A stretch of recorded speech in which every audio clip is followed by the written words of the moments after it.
also has got his own wisdom, if you want to call it that. He says now to God, have you not made, verse 10, have you not made a hedge around him, around his household, and around all that he has on every side? You have blessed the work of his hands and his possessions, and have increased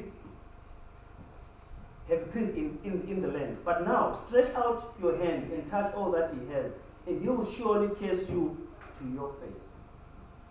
And so, this man Job, because of his character, because of his uprightness, Satan then links the blessing to his faithfulness. He says to God, no, you're not being truthful. This man is not upright, actually. He's only upright because you have blessed him. So he's saying, Job has a sugar-daddy relationship with you. He's only faithful because you are giving him something. Is that the relationship that I have with God? Am I only faithful because God says is giving me something?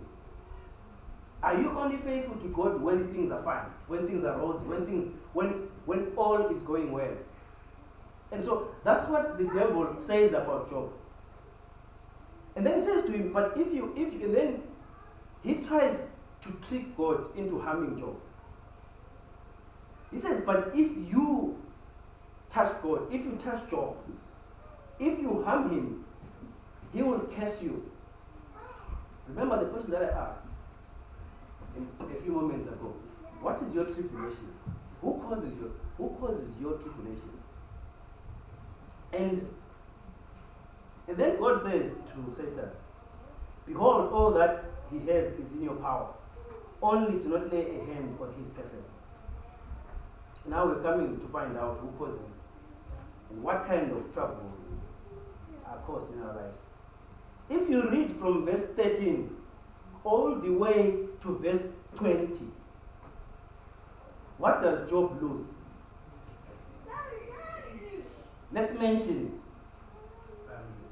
Family. What does he lose? His servants, his wealth, his property. Yes, at some point you will lose it. You're right. Job loses his family. Who touches his family? Satan. Who touches his wealth?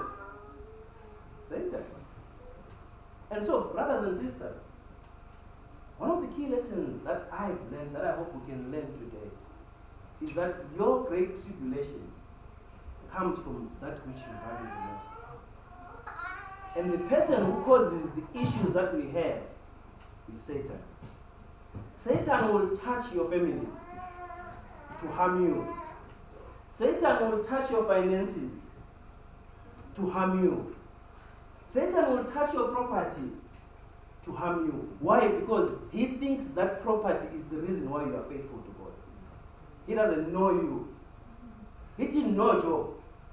He was presuming. And that's all he can do. He can only assume. The only one who knows us is God. And so when he looks at you, elder, and he sees that you are a prayer warrior, he sees that you are a faithful man, he leaves you alone and goes behind your boy, Elder Jackson.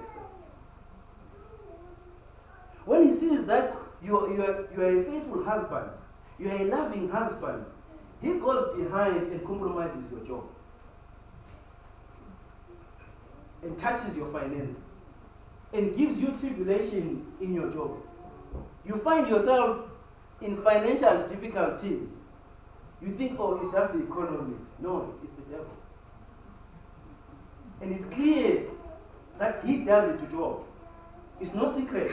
He touches those things that he thinks make Job faithful. He will touch your children. We will find out what he does when all this touching of the externalities. He then goes back again. There's another day when the sons of God meet again. He shows up again. Because what happens? When he does all that, he expects Job to capitulate and to curse God. But Job doesn't. What does Job do? He says here in verse 21 and 2,